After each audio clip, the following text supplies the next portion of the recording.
Black revolutionaries, distillery owners, Italian fashion retailers, and Motown Grammy winners all share their best stories never before told in any other media outlets on Detroit is Different. Visit DetroitisDifferent.com or download the Detroit is Different app on Apple's App Store or Google's Play Store. Welcome back to the Detroit is Different podcast studios. And today I have a collection of folks that definitely add to the music when we think about the music and the culture of Detroit. So this is going to be a different type of discussion. Y'all know usually it's one-on-ones, but now it's a one-on-three that's bringing so much collective culture, energy, and a good feel to folks. D Cipher in effect. D Cipher, how y'all doing today? Well. All is well. Doing good, all right, doing good. Okay. Feeling great. So Juuni, Nique, Sophiyah, y'all have added to so much of the events. Y'all definitely connect with a spot I love, the Detroit City Distillery, big supporters of Detroit is Different, and so much other things. You know, you guys have done stuff down at the, what's that, the Quinder Cut. You guys have done things, and just adding flavor when I think about the artists that you all are giving opportunity to, mixing a lot of stages, not just for like younger artists, but older artists too. So let's talk about this D Cipher story. How did it come about? Why did you all start it? Who was the first person to introduce this to everybody? Tell the story. Yeah, so back in somewhere around 2012, 13, 14, somewhere around there. I'm losing track. But a while ago, we were, we're all performing musicians in our separate groups, collaboratively together. We perform, and we have known each other for a while, so we just got together out of frustrations, really, just to discuss, like, hey, I'm seeing this in our music scene here in Detroit as we perform. Nique is seeing this, Sophiyah is seeing this.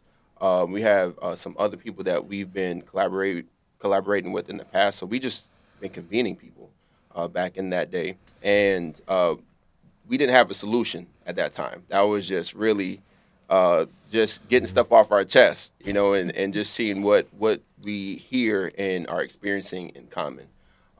And from that, we convened a few more sessions and just really started to get to know what the landscape was looking like, because together we didn't see anything happening like that where we could really share about what the performance scene was looking like here in the city, and how it was changing, you know what I'm saying?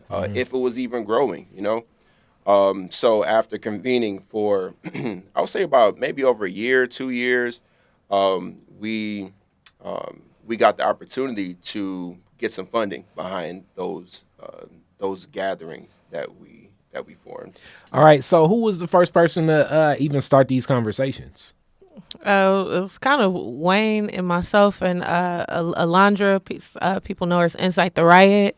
And then Sophiyah was always like in the mix as well, just because all of our bands like played together and shared shows. But it really came, I think at least from what I remember, like the definitive moment, we came back from like South by Southwest, I think.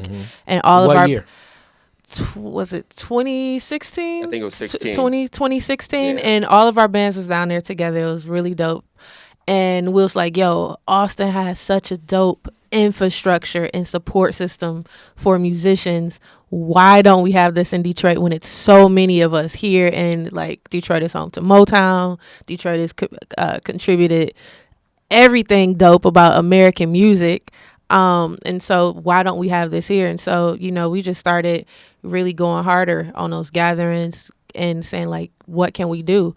And kind of D Cipher was really birthed out of that kind of like for us, by us mentality, where it's like, if we can't wait for somebody to, boost up our music economy here, we're here. Why don't we just try to do it ourselves? We were always, hosting our own shows, hosting our own events. So we kind of had that DIY, attitude and spirit. And so it was just kind of a natural progression. All of us kind of, in addition to music, come out of some form of like community organizing space and kind of had an activist spirit. And so, it was just a natural formation of like, we have this amazing network. We are sharing all of this information back and forth about what's lacking, what's needed, what's working. And, you know, I would say officially like 2016, 2017, we officially started to mobilize ourselves as a actual collective and nonprofit. And so 2017 was our first grant. Shout out to the Knight Foundation. So we got a grant to actually do the work, and that's when it really got real. And since then, we've been, you know, grinding, expanding. We just was able to get our 501c3 designation last year. And so it's just been a constant evolution and elevation since those initial conversations to now programming a lot of different stages and providing a platform for artists. All right, so Sophia, they said always around. What connected you to be always around? This whole concept that was how they kind of introduced it, you know? Yeah, I say that naturally we all had this energy and just frequency of community and arts and just wanting to be better and to always elevate. So honestly, like before I met Nique, I just saw Wayne around because just like frequency. I would be going to different events and I would just see Wayne there.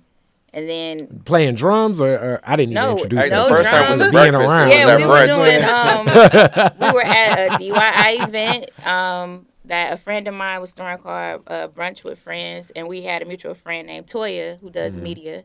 Latoya Coates, shout out to Latoya. And we were just at Brunch with Friends, and actually Enid is who was doing the cooking now, which I believe she has Lucky Pistol. I think that's the name of her culinary, which is cannabis based. And so we was just in this space, and then I got invited to Bookies, and then I ended up seeing him again. But I met Rod, who was in Nique's band. Hey, Scott Rod. Yeah. And then I was getting some beats because I was making my own beats, and I was like, I need to find some music. I need to find out where everybody is at. And I was very earnest about that. I love community, and I guess that desire and passion to want to be with Tribe just naturally attracted me there. And then I met Nique, and it was a wrap after that. It was just like, oh. And then we found out we grew up right around the corner from each other for adolescents in the same hood off Joy Road. Like, we didn't even know each other all the time. Pull up exit 9 off the freeway. Yeah. So it's I would say it was kind of like that. Like, you know, you just kind of around, kind of like in the atmosphere and in the space and just the energy attracting. And that's how I came into the Cipher. All right, so you talked about South by Southwest and everybody performing. It just also happened that everyone was performing and you all were down there and didn't even know. Y'all just kind of bumping into each other down there? No, we went down together. Yeah, we went down together. So like Wayne's band, One Freak, we share bass and guitar players, and so my band was down there performing, so it's like the whole crew. Sophia, the guitar player, bass player, and then Wayne plays drums in her band. So it's literally like when we say a collective, it's like a collective. Like literally, we've had Sophia's band, my band, Wayne's band, all perform on the same bill, and it's like only 2 musicians have to swap out, but it's like 3 distinct flavors that you're gonna get, and so we were naturally a collective. And so when Wayne, myself, and Insite, we started doing a lot more events as Decipher the Collective. Sophia, just being a part of the family, was at the events, and I remember distinctly we was doing jam sessions at the time, like big network gatherings just for any musicians, and Sophia was like, I got an idea. I want to do this event, and I want to make it like a Christmas theme event and make it like a big charity thing. And we was like, all right, cool, let's do it. And it was dope. And after that, just to like see her passion and just the ideas and that she started contributing to help our programming evolve and elevate. And so once we start like really solidifying ourselves as a nonprofit, we was like, well, just be our director of programs and artist relations, because that's just it just naturally flowed. But it's really like when we say it's a collective, a music mastermind collective, it's really a music mastermind collective. All right, so within this collective of musicians and the mastermind, let's get to the classic Detroit is Different questions now. You guys, Detroit stories. How did you all connect to the city of Detroit? Family, what showed up first? What is the Detroit story? We know a little bit about Joy Road from your upbringing, but how did your families come about to Detroit? Juuni, we can go with you first. Yeah. So my connection is actually my grandmother. My grandmother, she worked for the Coleman Young administration, and she was, through and through a city worker, Okay. So she worked in the executive branch, in the executive office? Well, she was in accounting. Okay. So she handled a few different things over her career. Mm-hmm. And but her story is she was actually working and she was trying to establish herself, at first. And she actually didn't go to university and working in the administration. I forget what her very first job was, but she's from Jamaica, so she came here to work for the city. That was her first job. Where at Jamaica? Mandeville, Kingston. As far as my family, we're from different parts, but Mandeville, Kingston, St. Anne. We're from all those parts. And just knowing, the Caribbean flavor here in Detroit, it's not as prevalent. It's definitely one of those, as I always say, Detroit's a cliquish town. It is a culture. It's a group of folks. But we're everywhere. But how did you feel growing up, knowing this, because it's not as prevalent as a New York or a Boston or Philadelphia or places like that? And you're right, because she actually moved to New York first and then came here to Detroit second when she got the job. But really, I didn't know that as a young person. The influence, or I guess maybe the history of Caribbean people here. But two facts that I do want to bring up is Highland Park was known as Little Jamaica. In part, because the factories and just because of the jobs that were here. But there were a lot of Jamaicans that used to live here in Highland Park specifically. And then also Detroit as a whole is sister city to another one of my, on my mother's side, Bahamas, Nassau, Bahamas. And it's the sister city to Bahamas. So there are connections if you look deep enough. But as a young person, I didn't know any of that. So it's only when I got older that I really started to see the connections and really just how we're connected just throughout the diaspora. You know what I'm saying? And Caribbean folk, people from the South migrating north, all that culture comes with it. I could talk a little bit more about the music. I'll just touch on it. But one of the bands that I'm with is called the Gabriel Brass Band. And we're from New Orleans, but the family came up here in the 40s, in part because of jobs and whatnot. But the culture comes with it, So that's one thing that really stands out for me is the migration of people, from, the global South, from the American South, coming up north, the culture that we experience and that we build on today, that's part of it. It's the 50th year anniversary of hip hop. Hip hop, that's Jamaican music, but on the other end, Bob Marley and his era of reggae, ska artists, they were trying to make Motown music. That's how Bob Marley came to be. Yeah. You see what I'm saying? So it's a conversation. I got you. It's a bunch of people in that hip hop discussion right now, it's black music. And it's oh my gosh, it's a combination. It is, but it's different flavors, as we know. Just black creativity is runs deep and it does connect. So same thing for you, Nique. Your people. How did you get into the city of Detroit proper? Yeah, so my dad's side of the family was originally from Southwest Detroit, and my mom is originally from Florida, and so she was Tampa, Tampa, Florida. So she moved up here in her 20s. She was like, I was living in the South, wanted to come to the big city, and she always tells me how when she was coming up, there was no black music on her local radio stations, all white radio hosts. And so coming from Tampa to Detroit, she was like, this was the black Mecca, and she just fell in love just with the whole experience. And long story short, met my dad. He was a Detroit player in true fashion, working security, and they fell in love, and here I am. And so it's kind of Floridian roots, Southwest Detroit roots by way of my dad, and then we moved to West Side, so like Joy Road, Evergreen, Tireman, and Artesian area, so kind of like the Warrendale area. So yeah, that's where my roots, really run deep on, like in that side. That's where I first started making music and getting exposed to music. My dad is a musician, like he played keys and like piano and like wrote songs. I actually was cleaning out an old storage locker and found old songs that my dad wrote.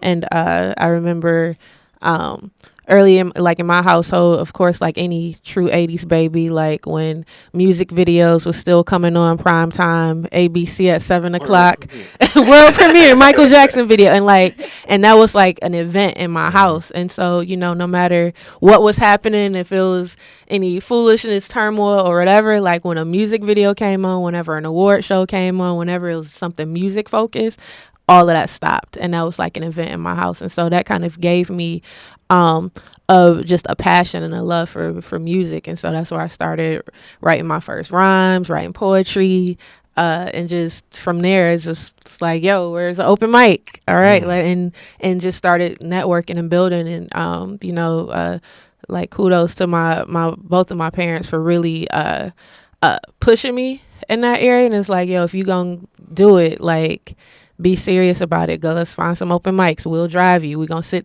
sit there until you go up. Like and really, they just really saw that passion. And so they just at every opportunity, fed it and tried to support it.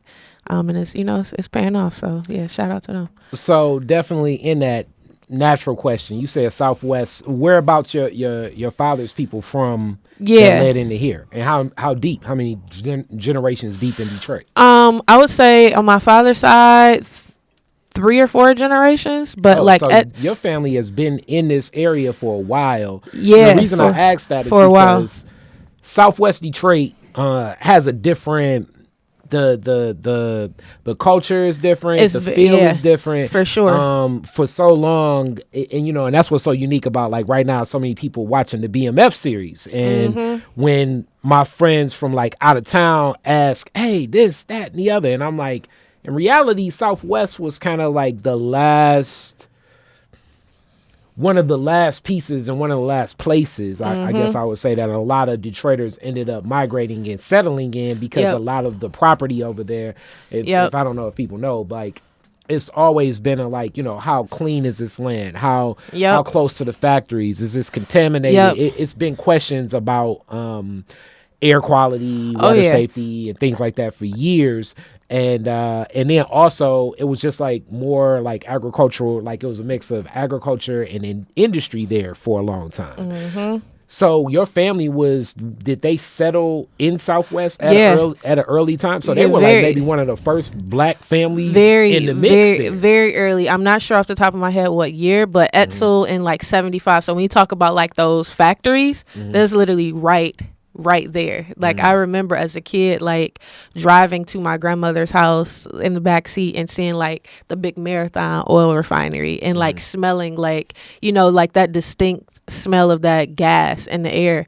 And unfortunately it's, when you talk about environmental issues, environmental justice, unfortunately a lot of folks on that side of my family have asthma issues and other issues. And it's, I definitely attribute it to, for multiple generations. They grew up like on Etzel Street, right off of like 75, the same house. That was my great granddad's house, and then when he transitioned, my grandmother inherited that, and and my dad lived there for a lot of his childhood years. He went to Southwestern High School, so my aunt lived there, and they was actually there until I want to say 2014. They ended up having to leave because dope boys moved in next door and started shooting up in the street, and a bullet went in my grandmother's front door, and from there it was like, we got to be out. So they relocated out to Dearborn, but for a good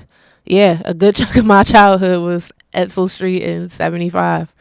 And I also bring that up because it was a different code. It's a, we talk. I mentioned kids in certain neighborhoods, other things that stand out, but that community was very close knit amongst black folks. Like even to this day, like oftentimes, I'm guessing your father probably kind of has roots if he just drives Sure. down the right blocks and stuff like that, like just pushing up Schaefer or something, people be like, hey. Oh, for sure. for sure. That was it was kind of like one of the annoying things. Like I was like, dog, like I do not feel like going to grandma's house today, because I knew that on the way there we was probably gonna make multiple stops, and like my dad was like, oh, I'm about to roll up to this the gas station right here and give me some cigarettes, and then it's like a 10-minute conversation with the dude outside the gas station because y'all went to high school together, and then it's like, all right, I'm about to roll around the corner and I'm gonna drop you over at grandma, I'm gonna roll around, and like it's just like pit stop. And I'm like, can we just get to where we're going?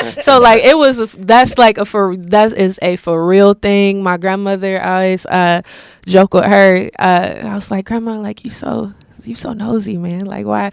Because like she especially in Southwest Detroit, like they had a lot of the older houses with the big enclosed porches. Yeah. And so like clockwork, she would just be out on the porch just watching and could tell you everything about everybody on the block. And so when you talk about like that sense of community and like that history, it is very, very, very real. And I think it's missing now. Like you do, I feel like we don't talk to our neighbors enough. I think things have changed. Things have changed, but I distinctly remember that as a kid coming up. Now people talk through the Nextdoor app on their phone. They'll be like, Nextdoor, loose dog. Right. Right. In front of my crib. Super facts. So same question. Sophia, how did your peoples come about to this city? Yeah, my mom's side is from Louisiana. So my grandmother Whereabouts? moved up, Baton Rouge. Okay. Baton Rouge, Louisiana. Okay. And my grandmother moved up here in the 60s. And she moved first she lived in Southwest. I just found this out. She lived in Southwest with her first husband and his mom. And then she moved to the Brewster Projects. And then she moved to I guess they had like this housing program going on, and they gave her a house on the east side by Jefferson and Chalmers area. And so she's been there all this time with my grandfather. And so my dad's side, that's North Carolina and Virginia, between that two. But yeah, that's where my mom and dad's side is from. And so I grew up on the west side off of Retirement in Ashton area, Joy Road area. I went to Dixon Elementary, and I was always asked, I was like, how we ain't never see each other? Because Nique said her mama sent her somewhere else. She sent me out to the burbs, man. Yeah, I went to Dixon. I have siblings. I got one sister and two brothers. So they went to Rudderman, and my mom wouldn't let them go to Cody. It was fine. And then they ended up going to Cass Tech. So I grew up in a family of musicians as well. My mom played guitar, wrote music. My brothers played trumpet. They was in the marching band at Cass Tech. And I just grew up around a lot of like jam sessions. So I have a lot of auntie, uncle figures that are a part of Motown legacy, that are a part of deeply rooted in the music, I would say the music fabric within Detroit. And I just was around it all the time. So I was used to having like that energy of cultivation of just sound music and family gathering. So I think that's how I naturally just gravitated towards having like a family ship with Nique and Wayne, and wanted to create sound and music. So I was always in like after school programs. Shout out to my parents for supporting that too. I was always writing since I was a child. I was always writing something, writing poetry and raps. And my mom was like, yeah, let's put you in a program with a triple threat, like acting, singing, and dancing. So I took ballet and jazz. And it was just like, I never knew exactly what I was going to do. I always knew it was going to be rooted in something creating. but music ended up being the thing that stuck with me the most. Playing piano stuck with me the most, and I ended up learning how to play by ear. And that's how I got into Detroit. That's what it feels like. It feels like such a full circle element because I end up seeing those aunties and uncles like Delbert Nelson, Devlon Jackson, Carolyn Crawford. Like these are literally people who were at my house or around me, and I didn't know who they were and what they contributed to music here. And to see them now, I'm like, always like, oh my goodness, so much gratitude. Like, thank you for just paving the way, you know, and really instilling in all of our community, our youth, and really just being intentional about what it is they wanted to do with their gifts, because that's how I got here. So that's how I got into music and sound and community as well. Like my mom has always been involved in creating resources for children and adults. So I feel like a lot of that passed down to me, and I always want to have my hands in creating resources, you know, and thinking about how do we honor the space and how do we make this holistic and full circle, you know, how do we grow that? So that's what my roots are. All right, so you went by a couple different things to unpack from that. So first off, I'm guessing you went to Cody, being that you said they didn't go to Cody. No, I did not. Okay, so you didn't go to Cody too. Cody, one of my. No, it was, I ain't shouting down on Cody, but no, I actually went to Voyager Academy off of Michigan Avenue in Livernois, which is near Southwest too. And that was like a pilot school because we was the first everything. So we had a really dope principal. Shout out to Mr. Atkins. Anybody who watching this know who Mr. Atkins is. I used to call him the Obama of principals because the first thing he did when he came in, we were in the 4th grade. He pulled up a chair and we were just looking at him wide-eyed, and he said, "What do y'all want from me?" He was like, "We want a cheer team. We want chess. We want this. We want that." And he opened that door up to bring in educators and staff, faculty, and most of all, our parents. A lot of parents ran the after-school programming, and my mom was one of them. She started the cheer squad for the Vikings there. So if the Vikings are still there, my mom, Miss Drew, Maria, and Boogie, they all got us together when we were in the 4th through 8th grade. And Mr. Dennis, our gym teacher, he got us into film and acting. So it was all community oriented. But I went to Voyager for middle school, and then I went to Consortium for high school. And that was on Rosa Parks and Michigan Avenue. And then I was like, you know what? I want to go to a different high school. And then I went to Ethel Ford in Dearborn. So it was definitely, it was different, you know, as far as coming from a predominantly black space and going to a space that was predominantly white and Arabic. Also, just the class of students, you know, everybody had a car, everybody had access to things, and the curriculum was like college. And so it was definitely a difference in realizing what it is that I really want to do as far as like a skill and a trade. When I went into high school, I got a chance to really lean more into my creative expertise, like writing and computers, as far as like designing things. So that's where I got kind of like my background in knowing how to do like Photoshop and learning a little bit about coding and using Dreamweaver and stuff like that. So the difference I saw was like the access that we had to certain resources. And those things I started to question a little bit when I was in school. Like, we didn't have this when I was at Consortium. What's up with that? So, yeah, I graduated from Ethel Ford. All right, and then you mentioned Baton Rouge too. Yeah. And have you been down there? Yes. Okay. Yeah. And I bring that up because definitely when we think Louisiana, so many of us think, you know, maybe Shreveport, mostly New Orleans. You think more of that influence, that Cajun influence. I don't know how many of you guys know this just from history books or whatever, but at one point in time inside of this, I guess, United States of America, as much as we want to label it this, part of this was a province of France. Hence, the capital was down there. I mean, France, this was a footprint.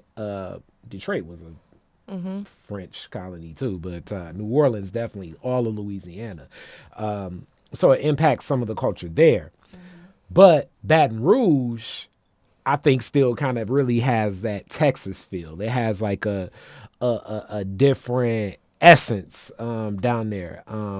What's that connection been like in family and in connecting to that city and seeing that and comparing that to Detroit? Because it's I mean, New Orleans is definitely different, obviously, but I really think Baton Rouge it's unique, you know. It is. That's a really good question.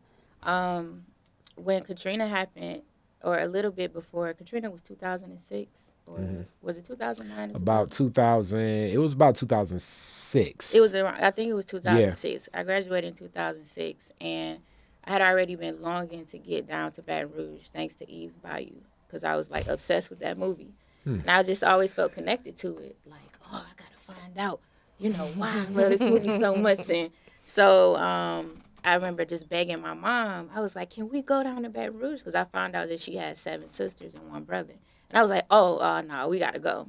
So me, my mom, and my brother, we went down right after Katrina. Now, Katrina is what really prompted her. I was like, we have to go. Like, we have to go down there. So we drove down, met all my sisters. I'm sorry, all her sisters, all my aunties. So your aunties. Yep, I met the auntie team, like Kanye said. Like, we was listening to, that's when Kanye's track, his graduation came out. College Dropout was around that time. So we was listening to it on the way down.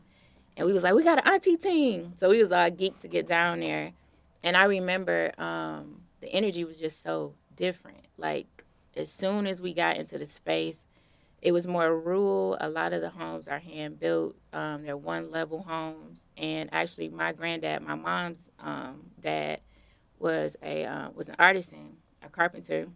He was an architect, and he built both the homes that we saw when we were down there. And I just remember people waving at us when we got out the car. And I was like, waving at me? Like, you know, so coming from Detroit, if I just waved at somebody, they're going to be like, okay, that's it, you know? But everybody was just like, hunk, you know? And I was like, what's this? Like, why are people waving and speaking to us? And it was my introduction to Southern hospitality. But honestly, I feel like that's something I just always been like anyway. And so that's probably one of the connections that I do have is like that built-in Southern hospitality. Like, I love to just embrace or try to create a way. My default is that. Like, I'm always trying to figure out how we going to connect. And respecting space and boundaries. But, like, you know, hey, come on, let's talk. Let's porch talk. I always call it when we talk over, like, 2-3 hours, we're like, okay, we got to porch talking. I call it porch talking because down south, I got a chance to go to my grandmother's land, and around this area, they have more of like the side, they like dips on the side, like ditches on the side, dirt roads, and her land is right in front of a sugarcane field. And across from that is still my grandmother's best friend, my mom's godmother, and her daughter. And they redid their house, and they built another house behind it, and they sit on their porch. And people hunk, and they sit on their porch for hours. They really, like, got their porch decked out just to sit on the porch and just kick it. Hey, how you doing? And I just marvel at that. I find that culture to be, I find it to be very organic, and I find it to be a huge part of what keeps the cultivation of human existence and interaction, as far as especially with Black people. And so I really love that. Like, when I went down there, I saw that, and to stand on my grandmother's land, we had a picture so I could see, like, the home that was there before. And I felt very, very connected. Like, I was just like, I felt like I was at home. Like, it really made a lot of sense to me. Like, okay, this is where I'm from. I can understand it. And I wanted a gold tooth. And I was like, I want a little gold tooth. And I think the year we went down there in 2006, one of my cousins, they was so fly. They had the swoop and the hair, and their boyfriends had Jaguars with 26s and their polo shirts, and they was like, you know Lil Boosie? And I was like, I don't know who that is. What do you mean you don't know who Lil Boosie is? I was like, who? Like, I don't know who that is. And around the corner was a candy lady, you know, that they would always go to. They was like, we got to take you around the corner. I go around the corner, and the lady, she just sit up there. She like, get whatever you want. And on the table is just like a plethora of stuff to rot your teeth. But I didn't care. Like, it was just like, I'm gonna keep going over here. And she was just talking. She's like, where you from? And who do your hair? And it was just so loving. I just felt so welcomed. And I love the heat. I love how it felt. And I love that in the morning, the breakfast was like pork steaks and biscuits and gravy and bacon. And I mean, it was so much hospitality that I was just like, I know where I'm from. Like, I felt that strongly. And so fast forward up to now, the past 4 years, I've been sitting with my grandmother a lot more, just recording her, having conversations, really trying to do self-exploration, understand myself. And I see a lot of alignments with us. And so I asked her a lot of questions. And I just been taking that time to create like an archive, you know. And she's an outstanding cook, chef. And one of the things that she would always tell me is she don't use no recipes. Like, she just makes stuff. And that's it. And she just know how to do it.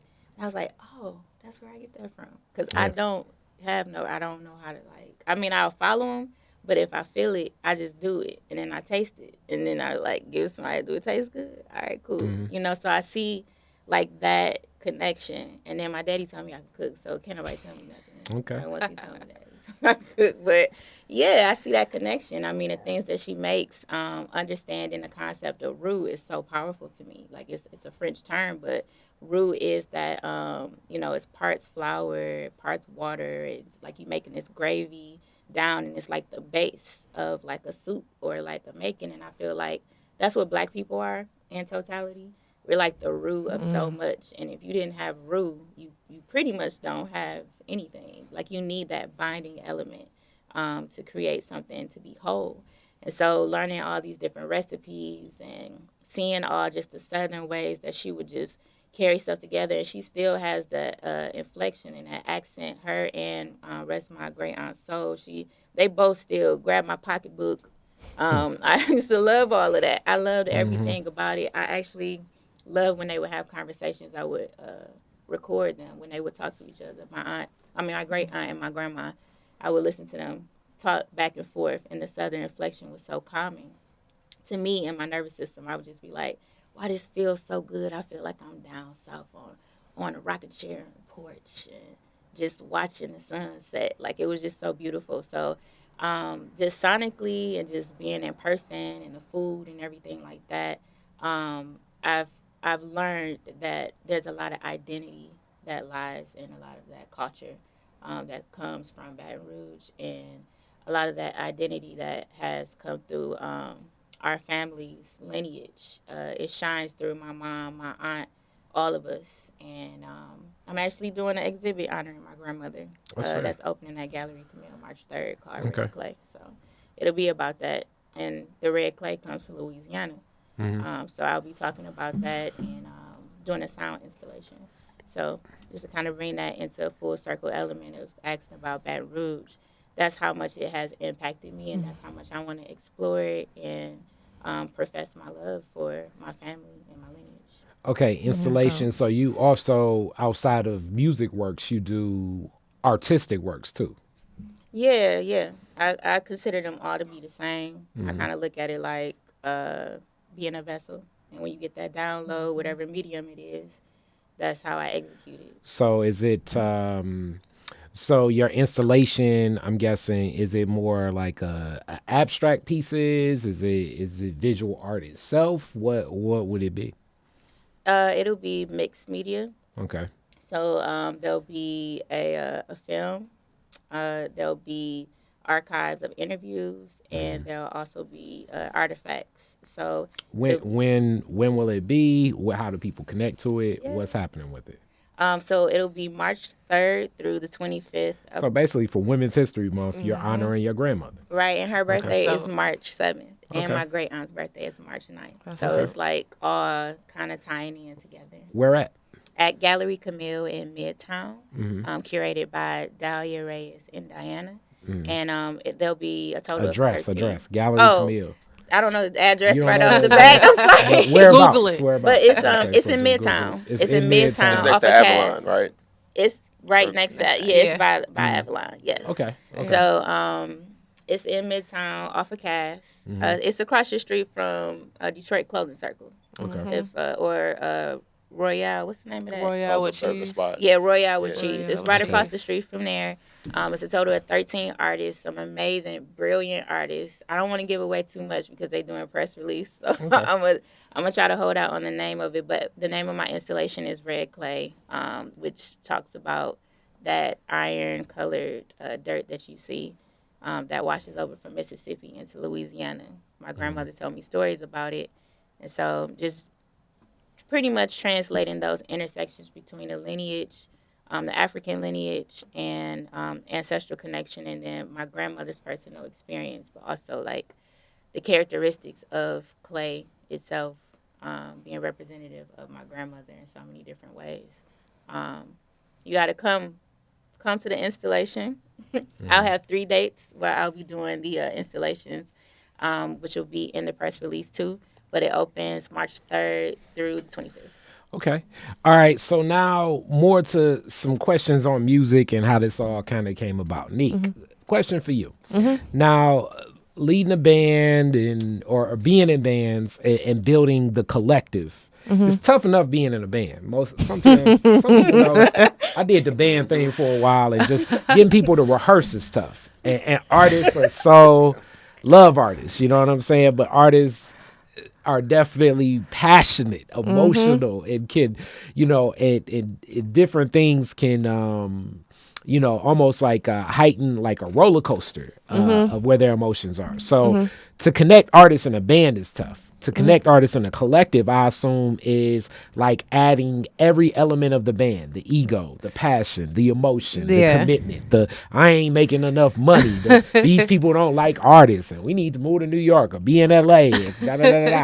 What has it been like expanding into a collective, and how has the management been in matching artists with their expectations? Because as artists, we are very passionate about this, and our expectations are very high. So that means that because we have high expectations, those spouts of depression or anxiety or disappointment, It's real. they can come fast. It's real. I think actually it hasn't been difficult at all. I think a part of what makes music, just being an artist, so dope is the nature of like music. Unless you're Prince, music is very collaborative, right? Some of the best songs have 10, 15 songwriters on them. You have the engineer, right, who records the music. You have the engineer who may not have recorded, but who's going to mix and master it. You have, musicians who may come in and add live drums or live. So it's a very collaborative experience. And so that's always just the approach that I've always had, even though like with my band, it's, they're learning, music that I wrote and, performed and stuff like that. But I think when you approach things with the family first mentality and with a Explain that. What is that? Yeah, so it's like no one person, like no one person is above the order. Like there's no like hierarchy, right? So like if I'll give you an example. So with my band, it may be Barry, our keyboard player, may have an idea for a song, right? Or like a live arrangement to a song. I'm not going to be like, no, this is how it's done on the record, so I need you to play exactly like this. Like if it's all about, and some people are very, very much like that. But, I've always had the approach of like, whatever's the best thing for this song to translate live to a live audience the best, that's the idea that's gonna win, so it's never shooting down ideas, always considering everything.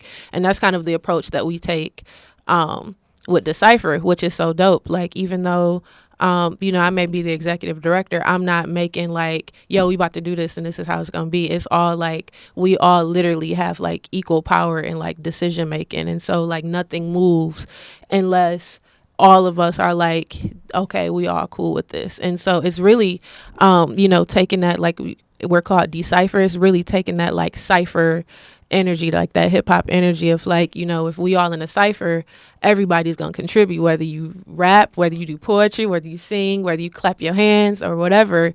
As long as you're in a cipher, you're going to contribute. And, you know, you know, no one element is more important than the other. And so, you know, I've always had that approach, from just me as a artist individually, me as a leader of a band, and then just me with D Cipher. And so I think, you know, it starts, that approach is natural, right? And it's just organic. And so when you're moving in that way, you're going to just attract people that also are on that same, like Sophia was talking about, frequencies. Like you're automatically going to attract people that's on that frequency. And that's, you know, it's been a blessing to just have so many like dope, talented artists who could be easily, like I always tell people, like I feel like our collective, it's not necessarily competing with each other, but like Detroit's artists, I look at artists like, no, we competing with Drake. Like we're competing, like I always tell Sophia, I'm like, you like Erykah Badu 2.0, you know, like when I see myself, like, you know, I'm trying to be like, you know, the next like Lauryn Hill, like, and like fill those voids of like, what does a woman MC who's also like, I always tell people if Lauryn Hill and like Jay-Z like had a baby, it'll be me. Like that's like that conscious female artist, but that's also like mogul mentality. Like I'm a weird artist where I love the creative aspect of music, but I also equally love the business aspect of music. And it's like I love them. I don't see them as separate. Like it's an art. Like businesses are just another form of creative art to me. And so just, you know, having that approach of just family, I think is going to flow organically.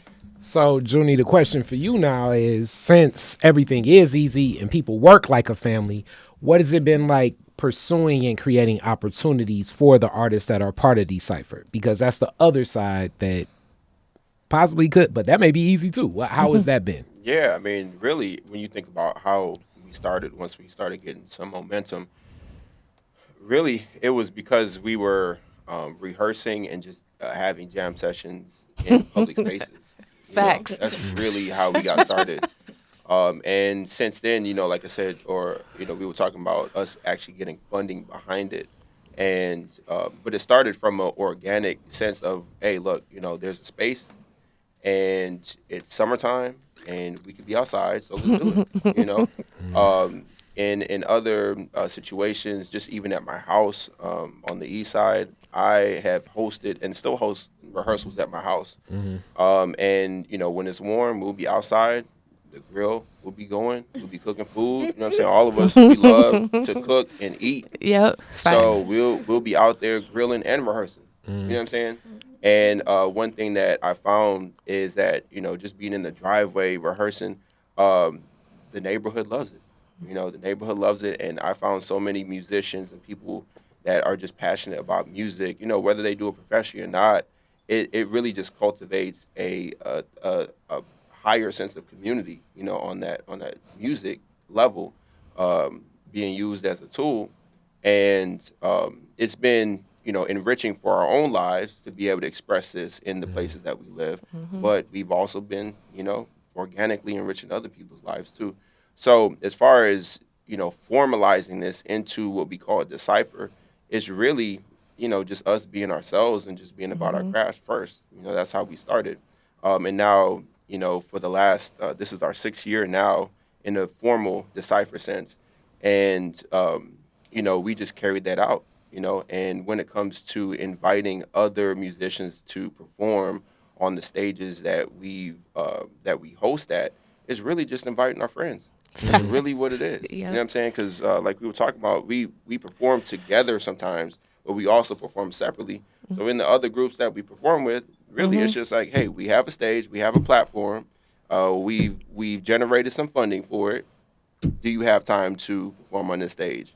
One of the main things when we started, and today even more so that we continue to grow as our foundation, is that we want to have opportunities that artists can get paid fairly for.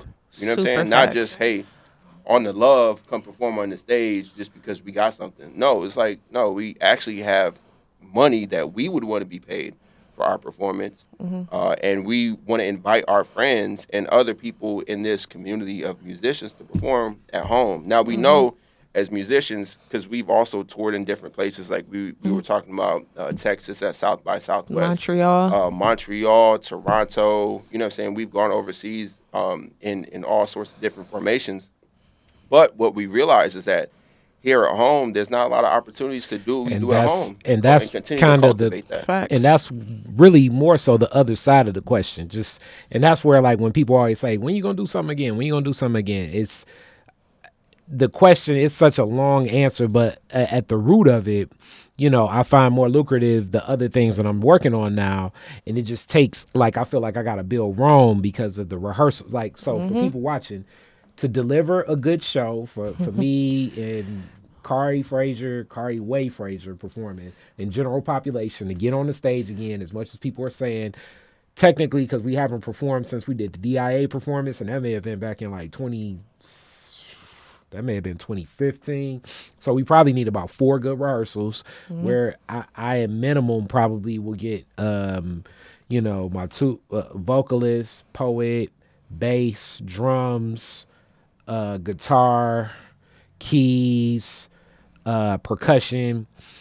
So, and then me to band lead alone. So you combine all of that, and then, you know, they're gonna have to. I gotta pay them for the rehearsal. Yeah.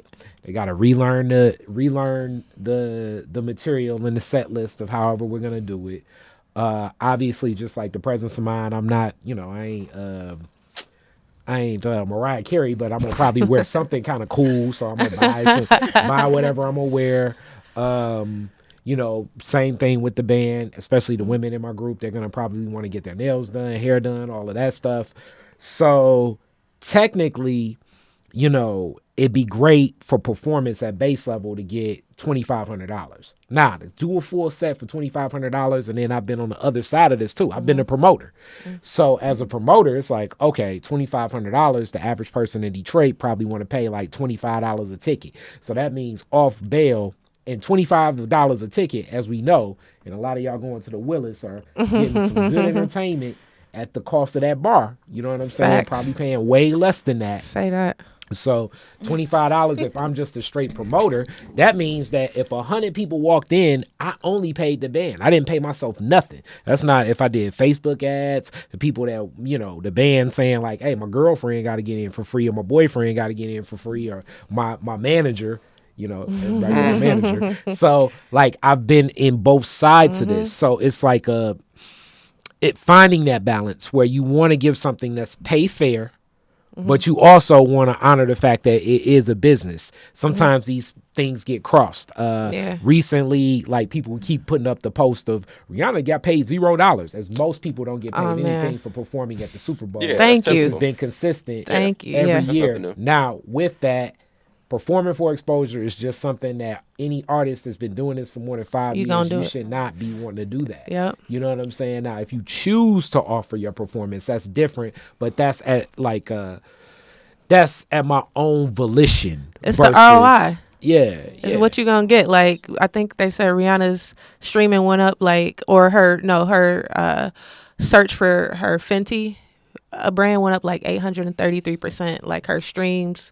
I still would question whether it did or whether it didn't. Through the roof. I still would question whether it did or sure. whether it didn't, because I can guarantee you this. You know, if the NFL does something on Rihanna's stage, you know what I'm saying? Like the NFL not about to send Patrick Mahomes and Aaron Rodgers and I don't even know, Tom Brady to come give a thank you for Rihanna for being at the NFL stadium. They ain't gonna let them do that for free and be like, hey, it's exposure for the NFL. You want people to start watching again. So I kind of have those battles personally. It's definitely it's, I always tell people, it's like it's your especially, you know, we have conversations all the time about artist value, right? And it really, I think, boils down to there's a reason artists want to perform at the Super Bowl for free. You know, like every big artist has done it, and it's like it has to be a why. So I think it's just always like, as an artist, you know, it's you have to question, I think, your definition of success first as an artist, and also understand like, you know, what, like you said, like a minimum 2,500, right, for a band. Some bands, you know, are like, I don't know if I'm saying minimum, but or I would minimum, want that. or I right, would for want sure, that. But like, you know, like some artists, you know, it's like, man, we just getting started. We'll perform for 500. You know, 200. Yeah, It's many 200, 200, It's 100. It's a lot of artists that will perform for free, straight up. Absolutely. But like if and so it's like it's that balance. Like I think when you first getting started, and it's like when you're trying to like, it's like your performance is currency, right? So it's like unless people know that you can get a good show, you're not gonna get placed anywhere because people don't really know. Like, and so early on, like artists are performing for free or for the super duper low, and like building almost like building that track record. And then you get to a point where it's like, no, I'm not coming out the house for X amount of dollars, right? And so it's always that fine line. And I think it really boils down to like the value and the you know, what do you want out of it? And I think that's something that you always have to be mindful of like if whether you're the biggest artist on Rihanna level, like she got a check from Apple because they filmed a whole documentary around her Super Bowl performance. You know, I'm sure there's some a upfront check, and I'm sure there's some equity in that, right? So that's like residual income where you don't gotta get out the bed. You're gonna wake up, and whenever that's streaming, you probably gonna get something for it. And so, you know, I think it's just, you know, thinking about as an artist, where do you see yourself? Well, how do you define success?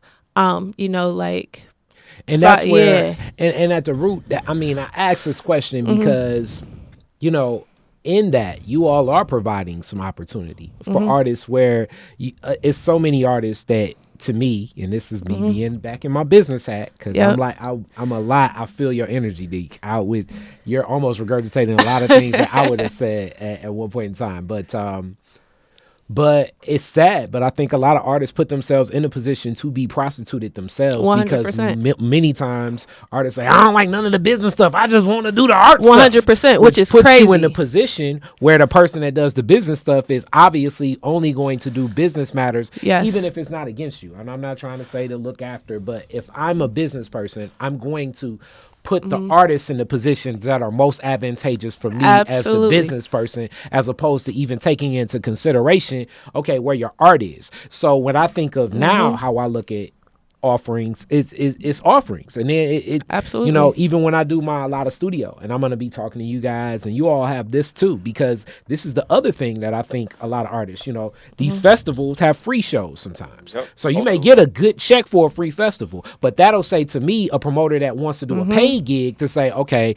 I can't book you because if you're performing for at Arts Beats and Eats for $10 on Saturday, and then I got this show that I'm trying to book where it's a $30 ticket, you done stepped on my, you know, you done stepped on my gig, man. Like, I can't book you. And then I definitely am not about to say I'm not paying you enough for exclusivity in and out, but like, this is where the layers come. Like, you know, how often, or, you know, you just feeling it, you know, your homeboy down at Motor City Wine, and it's like, you know what, I'm gonna just sit in with them for 5 songs, but they don't feel like they done got a show. You done stepped on the promoter that booked you for tomorrow. It's that business, man. Like, and it's and that's one of the things. So people know D Cipher for like our live shows, which we do offer for free. Like, we do like all of our the Quinder Cut series, our distillery series. We offer that for the free ball.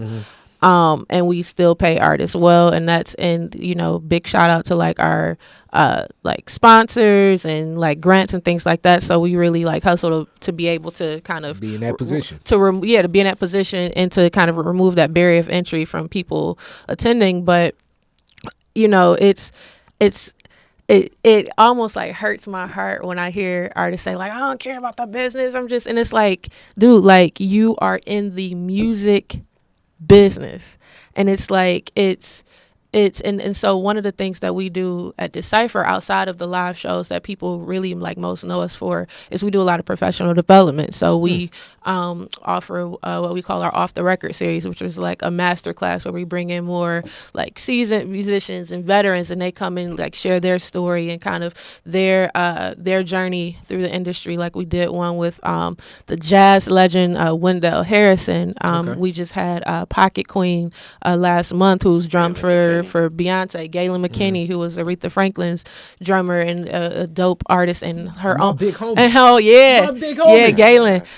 And so we do what we call knowledge ciphers, where we bring in folks and we have panel discussions. Like we did one with Mama Ngia, and who curates all of the everything. Her and Jamie Wilkins, who helps curate Art to Beats and Eat stuff, and talked about how can artists make themselves more bookable, and what does that look like? What are they looking for? We talk about management. We talk about looking at yourself as a business. That's something that we always talk about. Artists, musicians are small businesses, right? Like you have, like you say, you have expenses. You trying to get a fit for the show. You got rehearsal. You got studio time. You got, I always joke with the band and these guys. I'm like, man, like I got it good. All I got to do is pay for microphones and stuff for shows. Like, and I don't even, most venues they have a microphone, but I'm like a germaphobe now, and I'm very particular about the microphones I use. So I was like, I want to have all Sennheiser microphones for my show. So I'm like a collector of just microphones. But you think about like the drums and different keys and synthesizers and different guitars and guitar amps and all of that stuff. Like all of that costs. All of those are business expenses. All of those are things you can write off as a business expense on your taxes. Like you can be like, and so even talking about like set yourself up as a LLC, separate your personal financial money from your music. Get insurance for your equipment. Get insurance for your equipment. Oh, did you know you made that song? You can license this song, and so how do you do that? And so like thinking about all of the different intricacies of the music business, it's like you don't have to like have a record deal anymore. Like it's so many opportunities. And then like I think of people like Sophiyah, who's now like used her platform as a musician to build other things. Like, and that's kind of what I've done in many ways, and I think many have. And I bring that up just because that grind. It's a lot of things to think about because at the root of most of this stuff, even me still doing events, the music is definitely well appreciated for people, but even that call to action and how they appreciate it, it's the experience.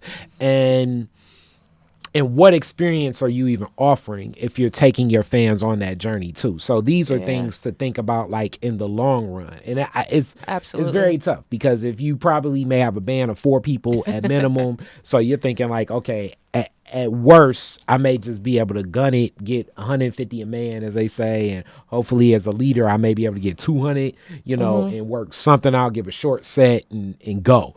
It can be tough. This grind can be tough, and then like people like me that offer like more of a community stage, or prices may have to change depending upon what it is, what's the venue, how often you've been over there, how you want to promote it, how engaged you want to be in reference to that. It can be daunting, and you all are providing a heck of an opportunity. So I just want you first off to applaud that, but I also want you all to know that as you are providing this, it's so needed because it's still not enough venues to perform music in the city of Detroit. Venues that don't want to pay, like, oh my God. That's the thing, because it's a lot of the venues, not everybody, but the majority of venues don't even really respect the music. $15 drinks and can't pay the band. Exactly. Like, we doing the math, and we see who's coming in here, and we understand, like, what kind of money's being made behind the bar. However, that's exactly why we were like, we're not just going to talk about all of our problems as musicians. We're actually going to provide a solution. And that's what our journey has been for the last 5. Now this is our 6th year. And, going into it, we didn't know this is how it would unfold. But, the whole point is to cultivate cultivate a new culture in our city. You know what I'm saying? I'm with it. And cultivate it from the musician standpoint, because when we think about, I mean, even back in the day, you know, there were a lot of venues, but they did have a union for musicians. You know what I'm saying? There's still a union, but you know how effective it is, you know, that's up for debate. But the fact is like we really wanted to turn that perspective, you know, and really shift that perspective so that it's coming from the musician standpoint and curating. I mean, not curating, but making sure that the stages are coming from a standpoint from the musician first, not just who's coming in the door, how much the bar is getting, or how much, you know, clout does this give for my venue. Yeah. And that usually is that becomes the debate, that call to action. But also on you guys watching this, when you all see some live entertainment, when you connect with live entertainment, know that as you're connecting with live entertainment, you got to support it. You have to want to pay for those shows, because if the only time you're seeing Detroit artists are when it's free, quote unquote, but then the only time you're paying for artists are when they're, as I guess we label them, like national acts, but more like the machine behind them, the pop culture acts, then that doesn't get the artists that true access. Hence, like when we if you go to a city like Nashville, if you go to cities like Austin, if you go to New York, if you go to LA, like it's supporting a district of like having an understanding that live entertainment is a part of the ethos of the space, as opposed to it being like, oh, we can just get a DJ, and now that people like, oh, we can just get a playlist. You know what I'm saying? We gotta look at why though too. Like why I think now too, if we just look at how we've evolved, like Black people as a culture. The reason why our ancestors then, musicians then, they were performing and getting out energy of creation for a totally different reason as to why we were. And so the need and desire for a sense of advocacy was like, it was scarce. Like people could not actually be in the sense of they wanted to band together and be advocates. They were just doing it because they had to, but they also were enjoying it, and it also was a sense of them liberating themselves in front of people who didn't value them. But now that we have access to certain resources, I think that's why it goes back to what you were saying about this being a newer culture, which to me is still, you know, human evolution of how we look at things. Like we have all these resources, and now we have to actually sit down and think about, why are we showing up? How are we showing up? How are we going to grow this in a more holistic way? That's what I feel makes us very unique, is because we look at this as an ecosystem. And so we are wanting to have those conversations with everybody who is a part of this ecosystem, so there aren't any blinders or there are any reasons of like, you don't understand why this is working this way. And we can better examine what those intersections are. So if I think about some of the people I was mentioning earlier, or even if I think about 2 or 3 generations ago of who was learning how to play guitar and who was singing on stage in front of an all-white audience and crowd, I mean, it's a totally different reason and purpose that was behind that. And it was a lot more pressure. I mean, now it's very different. Our generation is really trying to find identity through a lot of the things that they're doing. So through that identity, how do we know what to ask for when it comes to value? And so we have to establish that. And I feel like that is what we're doing now. Like, I do feel like I was blessed to be able to have this familyship, to be able to learn, because there was a lot of things that I didn't know about that I was able to witness and see being around Nique and Wayne. And then once I started getting booked myself, I was just grateful to have musicians who had already been experienced. And so that pushed me to say, if I'm going to be in this space, I'm looking at it from a long-term standpoint of maybe I should do more of a residency. And I need us to be getting paid more than $200, $300, because now I'm playing with tenured or experienced musicians, and I want them to know that I value their time. I value that they like, you know, I'm just popping up. I got some songs, you know, like, oh, okay. You believe in what I'm doing, maybe because I'm passionate, but on my end, how do I ensure that you understand in that transaction exchange, besides us just being cool, how do I also show in a way through a business mind that I value what you're doing? And also, this is me holding the people who are asking me to come to that space to provide what we have, which is unique. I'm holding them accountable to make sure that we understand that we are valued through that transaction of currency. But not just currency. Let's just make sure that as far as how everyone is treated is with respect. Let's make sure you have the basic things that we need so that we can provide this type of experience. So we do get a chance to really examine, I think, the difference between certain generations as to why they were performing, how they were performing, and what was there to support them versus now. And I feel like a lot of people have learned that they have access to a lot of things and that, they want to be in a space, but maybe not know why or how.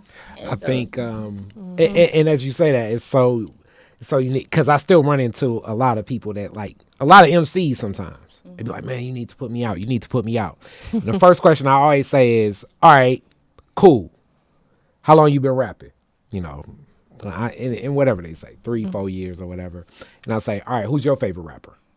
And then usually, now it's like Drake or Future. Nowadays it'd be like, Babyface Ray or something. And then it'd be like, all right, so when's the last time you bought some music from Babyface Ray? Blank face. Yep. When's the last time you paid for a Babyface Ray concert? Blank face. When's the last time you paid for anything associated with Babyface Ray? And then it's like, okay, so who are the people actually purchasing and buying music today? Right. Yep. Or the type of music you want to make. Because you obviously aren't a buyer as much as you're a consumer. Yep. So the consumer in this music industry, in this transition, has become abundant. But who the buyer is so different. I used to spend so much money buying music. I almost had part-time jobs just to buy stuff. But that was a while ago. Whereas like, so as the barriers of entry to get into a studio drop and the barriers of entry to get on stage drop, it heightens the access. And as you say, like some music that we can hear, but it also, in lowering it's devalued some of like us redefining what the value of the performance is, of what music is. And this is even for some of us that make it, because when you ask a lot of people, it's like, well, do you buy music? And a lot of the question comes back as probably not. Nope. So it's like, who is that audience? Who is buying that? And it's slowly but surely like some like enclaves and some pockets and everything, but making that connection, as much as I'm speaking to you all, this is more like me talking to the whole music industry. We have to really offer people a stronger experience that they're going to want to connect to. So now it's like, okay, I can quantify this. I'm going in my pocket and I'm paying, because without that, and that's kind of what I think. So yes, will I hire just from the promoter lens? Because I've been this person. It's like, okay, this band is excellent. They're a 10 and they want $1,500. This band, they're okay. They want $500, but they do enough covers where people will party and they'll have some fun. Hire the $500 band, and that's cool, Or furthermore, it can just come to hire the $300 karaoke person. It's something for people to do. It's band night on Monday, and Tuesday is karaoke night, and Wednesday is poetry night, and Thursday is comedy night, and Friday is ladies in free night. You know what I'm saying? Like, and I'm not necessarily really connecting. Hence, if you're a musician, these aren't the types of venues that you probably need to be thinking that are the venues that will grow your career. But this becomes a reality for a lot of people wanting to perform music. And then you got your siblings, your brother, your sister, your boyfriend, your girlfriend. Like, let me on the guest list, cuz. What are you doing? But I just see as what we're doing on we have a different mission. Our real mission is really to contribute to our community. That's really what our foundation is. And even when our rates don't always match up with everybody that we want to have, that we want to have on our stage, thankfully we have good relationships. You know what I'm saying? And they understand the mission. And, because we're on that promoter end too. So, sometimes we do have to negotiate that rate. However, with the greater mission of contributing to, the community that we're in, that we're all a part of, then it becomes something else. It's not just, all right, this is the Wednesday night. What else happens on the Wednesday? Can I get paid more over here as a musician, or can I get should I take this this stage that the Cipher is doing? It becomes something more than that because we, based on especially last year, what I'm saying. I mean, every year that we've been doing this, especially last year, like the caliber of artists that we've had in our stages, a lot of them should have said no. I mean, based on the money alone, you know what I'm saying. If it was anybody else, they would have just said no. But because of, again, relationship and reputation, and then because of what we're offering to the community, and because of our mission in that specific area, it has a different return on the investment. It's leading with spirit first. It's that I think like business oftentimes gets a bad rap, and I always think of Kendrick Lamar said a line in one of his recent songs. He said, "I'm not in the music business, I'm in the human business." And that's really, business is just another way humans connect with each other. And you can do that very viciously and very selfishly, where profit is over the person, or you can do it with a servant mentality of like, how can I serve my community? How can I... And I think when it's done that way, it's not necessarily that you're not going to make any money or be as successful. I think it's really like the latter. Like, you're going to be more successful because you have those relationships. I think of, we talk about mainstream artists. It's one of the reasons why DJ Khaled can get Jay-Z and Beyonce off their couch on a song together multiple times, because it's that... like people always speak of him as like, man, he's just a good dude. Like he's, and it's like when you're leading with that spirit and like a good heart and that purity and that sincerity, people will, I mess with you then. And the main thing why in this world, just from my own bias and seeing it, because music and just entertainment in general, because just due to so much of that emotion, that passion, it's a lot of usury. It's a lot of like, even in walking a path of like, if I'm going to walk this righteous path, you're walking into sharks, a den where most other people are not going to have that alignment. Most other people are going to make the exploitive decision as if this is just naturally a part of it. Like, I mean, the classic, like, oh, well, in entertainment, you always get done bad on your first deal. This is just like an understood reality that's just accepted. In entertainment business, whether I agree with it or don't agree with it. I'm just saying these are like some of the ethics. So to walk that path is strong, and I do believe that is why you all have so much support, success. I definitely applaud it. I see what you all have been doing, and I tip my hat, because in my mind, I know it's been easy for you all, but even from the outside in, I can only imagine that it would be a fruitful but very committed task to deliver some of the things that you all have done, and it's and I applaud it. So as we get closer to an end, I usually have my classic Detroit is different questions, but I want to ask you guys a different type of question. Music people here, so the if we were, one of the things I always wanted was like a day that like most venues across like a week, most venues could have like live music and live entertainment in and around just everywhere in Detroit, something like that. Talk to the people a little bit about what you're thinking for that person watching this that may have like a bakery, a coffee shop, a place where live music usually doesn't happen. And you all have worked with a lot of places like that. Sell them on what live music does bring to the space. Oh, it's a spiritual activation. That's it.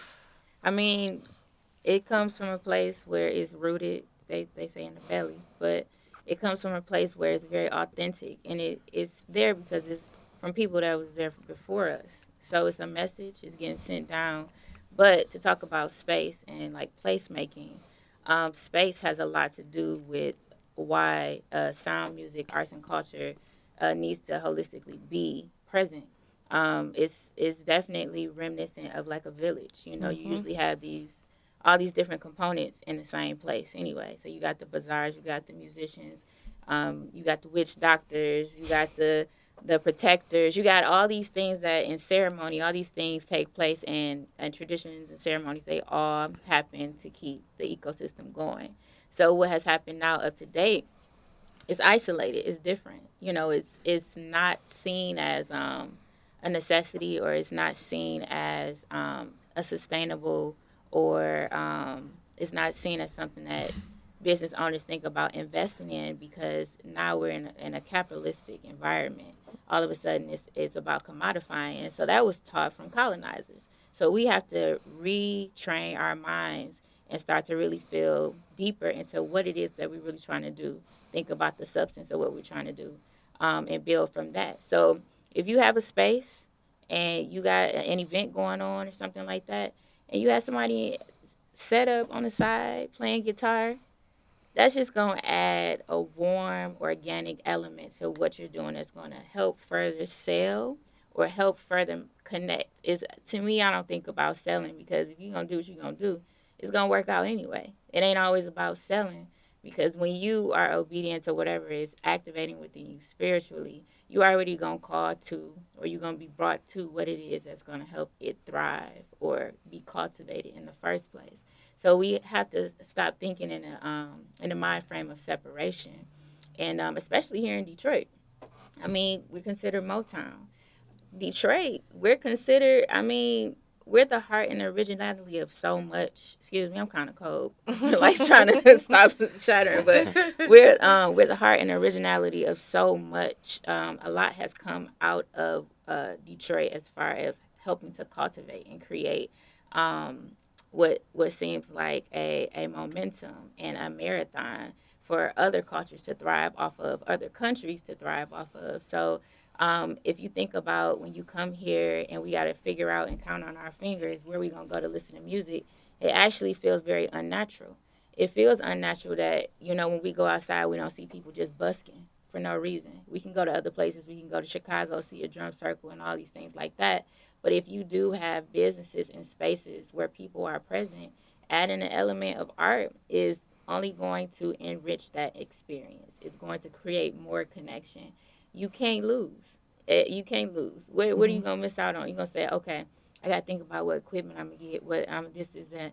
Who people thinking about, I work in customer service too. We think about the non-consumers. You might drop people there who just want to hear the music, and eventually they'll buy your food.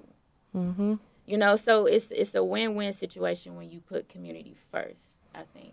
And so if we start to remove those veils of isolation, our community will start to thrive more, and then we can sit more in our ownership of the space instead of having outsiders come in and start to claim space where the energy has been cultivated on the grounds, and that's why they know where to go. All they got to do is just put a building on top of that energy, and then it just starts to fill up with people. Mm-hmm.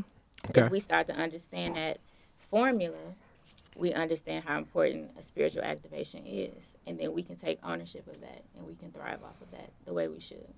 Okay. It's community. I think one of the things I think of, and I feel like people are slowly getting it, the value of live music. I think we saw that even more. Just look at what happened with the pandemic, when live music, you had no there was no live music, right? And how we did our summer series in summer 2020, and we was scared. We was like, are we gonna be able to do the summer series? It's outside. People are saying it's safe to gather outside. Would they show up? That was our biggest year, of the summer, and people was showing up, pulling up their lawn chairs, face masked up, but people literally saw people with tears in their eyes because they were like, yo, it felt so good to just be outside in community and see a human in real life and not on a Zoom screen. Or it was dope to see musicians yo, this is my first time performing since before the pandemic. It felt so good to perform. I feel like I'm in my purpose again. And so that's music is powerful. And I just pulled up a study that I always find super interesting. So it was a study done by a scientist named Patrick Fagan at Goldsmith University. But attending a concert every 2 weeks can add 9 years to your life. Ain't that something? They found that after 20 minutes of attending a concert, one's well-being factor increased by 21%. This study shows that it's higher than walking your dog, doing yoga. So like just the live music, what it does to your well-being. We talk about like mental health, and everybody wants to be a mental health advocate, right? And it's like, but if you're not really actively doing anything, right? If there's people, full of depression and anxiety, they're not going you're not going to want to go out your house, like I remember it just even like during the pandemic, like just being so full of anxiety where it's like, I don't want to go anywhere. I want to stay right here. Live music, it kind of breaks that a little bit, even if it's temporarily. And I think it gives people hope. It gives people community. And in that, you're contributing to people's physical and mental well-being as well. And so it's like, if you're a business and if you're really about, if you don't have no customers, if there's no people to buy your product, you're going to be out of business anyway, right? And so why not have something that's not only going to draw in more customers? Because like being real, like music adds the sauce to everything. It's why commercials have music. It's why movies have music in it. It's like music adds that sauce. So why not add something that's only going to add value to your business? At the end of the day, it's going to bring in new customers. It's going to make people feel good in your space. That's why they play music when you shopping, because if you feeling good and you running up them dollars, like how did I spend $250 at Target and I just came in and bought some toilet paper? But like that music and like just that energy of like, it's a reason why music is everywhere. It's why, people have jingles for commercials and stuff. So elevator music, every music is literally everywhere. And so, as a business, I think it's a smart business. If you want to have people, if you care about people, you'll have music. Yeah. And, I just think about it. I mean, it's tax season now. So, when you do your taxes, you hire a CPA, you hire somebody who does this. You know what I'm saying? When you're not feeling well, if you believe in doctors, you go to a doctor to, or somebody that is in the healing space to help heal you. You know what I'm saying? You hire the professional. And as musicians, that is something that we study. You know what I'm saying? We study the craft of who the human being is. You know what I'm saying? That's what we're centered on. We understand feeling. You know what I'm saying? The chords that we put down, how we compose the music. All this is to take you on a journey of emotions and of a human element, like who you are as a human, and revealing things about who human and people are. So, from a business standpoint, or people who have these organizations who don't necessarily understand, the human, they understand their product, but they don't necessarily understand the human all the way. I feel like musicians and people who do music, you're hiring them professionals. You know what I'm saying? Yeah. That's your shortcut, So hire the people who do it well. And then on top of that, on another end, if we're thinking about where we are in today's world with developing content, the whole idea about generating content is not just to, put stuff out in the world, to sell people, but it's actually building interest in your product when you put out content. You know what I'm saying? So the more content you put out, what you're doing, most of it is not a hard sell. Most of it is you just generating interest in people to see your product and be interested in your whole world of what your product and business is. And then you can, give them that call to action at some point. So when it comes to music, again, this is a tool that you can use to develop that content to generate the interest into your business and what your product is. I love what you said. You closed out on a high note, something Facts. That I love, where I transitioned into this world of creating so much content. This podcast started as a vehicle to talk about my project and so much more now. And like I tell many of my clients, as I create a lot of content for smaller organizations or projects and things just reaching like legacy Black Detroit, grassroots Detroit.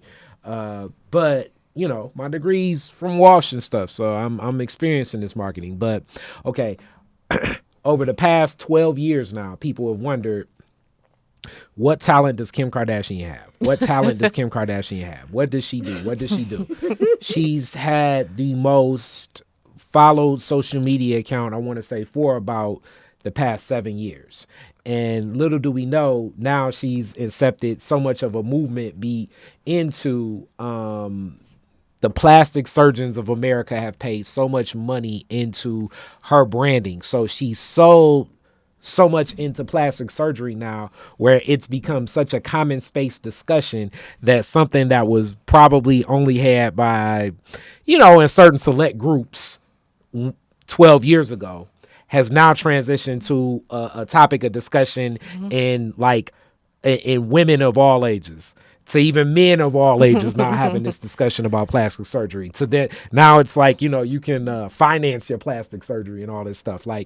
And this is the power of, as you said, the sell without selling. Now, do I agree with any of that stuff? Not necessarily, but I do want to just let you know that that's how content marketing transition the way we look at a whole procedure, a voluntary medical procedure right now. Where everybody's like, well, usually if you have a discussion with most Americans, probably between the age of 20 and 50, and when I say most, I'm generalizing, so an overwhelming majority, most people will say, all right, I wouldn't do this, but I would change a little of this and change a little of that and change a little of this and change a little of that. Same people that was like, what's Lil' Kim doing? What did Michael Jackson do? All of that completely changed all through content marketing. So it's strong. So D Cipher, love what you're doing. Thank you. Thank you. Stay creative, and I see some collaboration happening. Absolutely. This is the first of many. Yes. Peace and blessings. Detroit is different. We out here. Definitely. Peace be. All right. Peace. Detroit is Different is where you get information, artistry, history, music, and even comedy. Detroit is Different, a home for the culture of Detroit. Visit online at DetroitisDifferent.com today.